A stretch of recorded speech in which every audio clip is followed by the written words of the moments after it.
Wanita tua itu memiliki kesehatan yang buruk. Untuk mendapatkan tubuh yang muda dan indah, ia berpura-pura sakit untuk menipu cucunya. Gadis itu tidak mengetahui apapun. Ia segera pergi ke tempat tidurnya, dan tertidur seperti orang mati. Gadis itu berbalik ke samping kanannya. Selimut yang menutupi tubuhnya diseret ke bawah. Celana yang dikenakannya juga ditarik. Gadis itu tenggelam dalam mimpinya. Kemudian tiba-tiba muncul tangan yang sangat kurus. Tangan itu menyentuh bibirnya dengan lembut. Gadis itu terlihat tidak terganggu sama sekali. Tetapi ketika tangan itu masuk ke dalam mulutnya, gadis itu tiba-tiba terbangun dari tidurnya. Ternyata gadis itu tidak hanya cantik, tetapi ia memiliki kaki yang panjang dan tubuh yang seksi.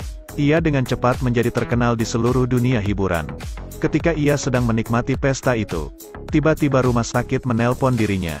Ternyata ia ditelepon terkait masalah kesehatan neneknya yang memburuk. Maria langsung pulang ke rumah neneknya menggunakan pesawat. Ia kemudian melihat neneknya sedang duduk di kursi roda. Maria dengan penuh perhatian menyuapi sesendok makanan untuk neneknya.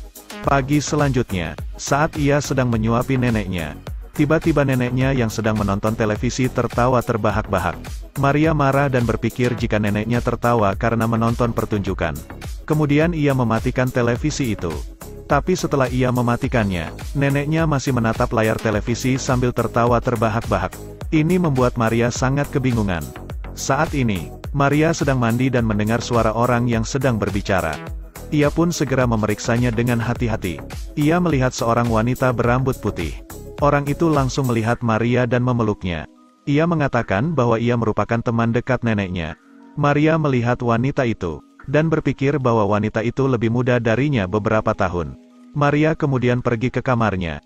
Ia menemukan buku harian yang ia tulis ketika ia masih kecil. Ia membaca buku itu dan menyatakan ketidakpercayaannya. Wanita yang dilihat Maria sebelumnya, ketika ia masih kecil, ia pernah bertemu dengan wanita itu di suatu tempat. Maria berusaha mengingatnya, tetapi setelah beberapa lama ia masih belum bisa mengetahuinya. Jadi ia tidak terlalu memikirkannya. Tiba-tiba, bel berbunyi di luar pada malam hari. Maria mendengar dan dengan cepat bangkit untuk memeriksa. Ia melihat neneknya, yang sedang berdiri dan berbicara sendirian. Ia dengan cepat memeriksa siapa yang membunyikan bel itu, dan menemukan bahwa tidak ada seorang pun di sana. Maria segera berbalik untuk bertanya kepada neneknya. Tetapi neneknya tidak terlihat dimanapun. Kemudian neneknya muncul kembali di belakang punggungnya. Pada saat yang sama, neneknya mengeluarkan teriakan yang mengerikan. Maria pun bergegas setelah mendengarnya. Ia merasa bingung, karena beberapa saat yang lalu ia melihat neneknya ada di luar. Tapi sekarang neneknya sedang berbaring di tempat tidur, dan sulit bernapas. Jadi Maria membalikkan selimut, dan melihat pemandangan yang membuat ia ketakutan. Maria akan merawat neneknya. Ia membuat semangkuk sup sayuran umbi-umbian. Tetapi neneknya menelan satu potong umbi utuh, dan membuatnya tersedak. Ketika Maria melihat itu, ia bergegas ke belakang dan menepuk punggung neneknya. Beruntung neneknya bisa mengeluarkan kembali potongan utuh itu. Melihat penampilan neneknya yang sakit, ia dengan cepat membawa neneknya kembali ke tempat tidur. Tanpa diduga, neneknya tiba-tiba mengalami kejang-kejang. Maria membalik selimut, dan melihat perut neneknya yang terus berkembang. Maria ingin melarikan diri, tapi karena warisannya, ia masih berusaha menelpon untuk meminta bantuan. Ia melihat neneknya dengan seksama. Tiba-tiba neneknya berhenti bernapas. Maria kemudian pergi ke ruang tamu karena merasa takut. Ia menyalakan TV untuk mengurangi tekanan. Apakah ada sesuatu di rumah itu? Maria pun menghabiskan uangnya untuk mendatangkan satu peramal.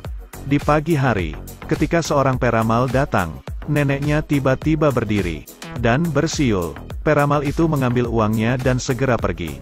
Ketika peramal itu baru saja pergi, neneknya pun berubah. Kedua tangannya masih merajut satu sama lain. Dan neneknya pun berteriak. Kemudian terdengar suara tabrakan mobil.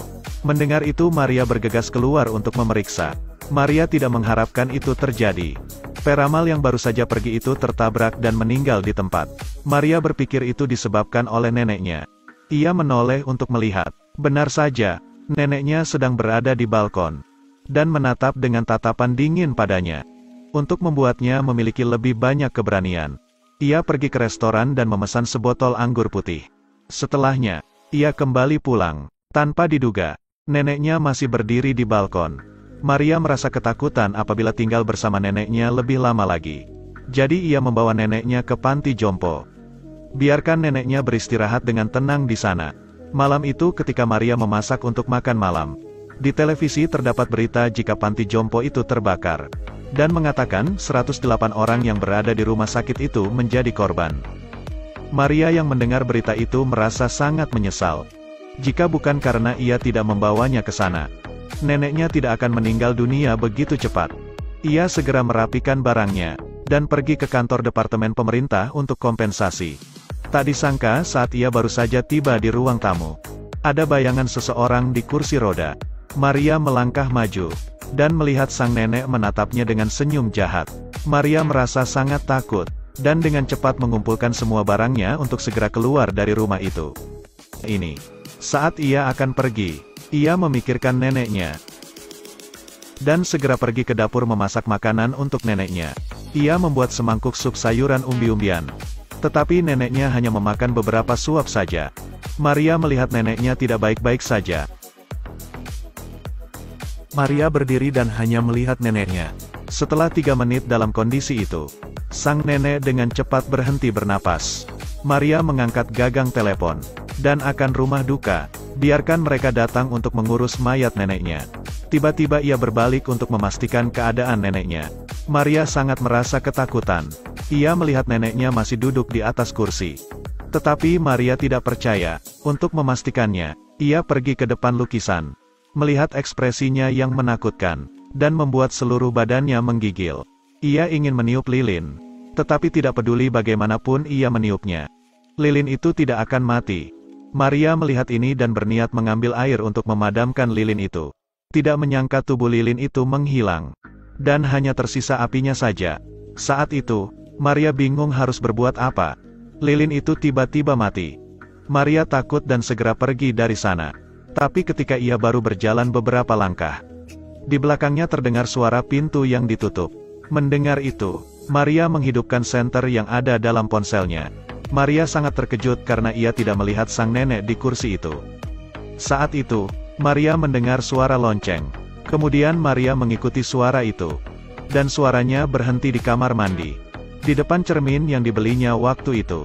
Ia maju untuk melihat cermin itu. Tanpa diduga tiba-tiba cermin itu rusak.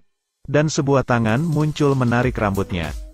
Untungnya, ia berhasil lolos. Ketika ia berlari untuk pergi, pintu itu tidak bisa terbuka. Tiba-tiba tubuh ia dikendalikan oleh seseorang. Dan ia tidak bisa bergerak. Ia didorong sampai jatuh di atas lantai. Pada saat itu, sang nenek yang sudah mati muncul kembali dan keluar dari lorong. Tangannya terus bergerak, mengendalikan ia untuk memperbesar mulut. Nenek pun membuka mulutnya lebar-lebar. Bawa jiwa Maria ke dalam tubuhnya. Cerita pun berakhir. Terus ikuti channel Sulaiman LS untuk mendapatkan update film terbaru. Terima kasih.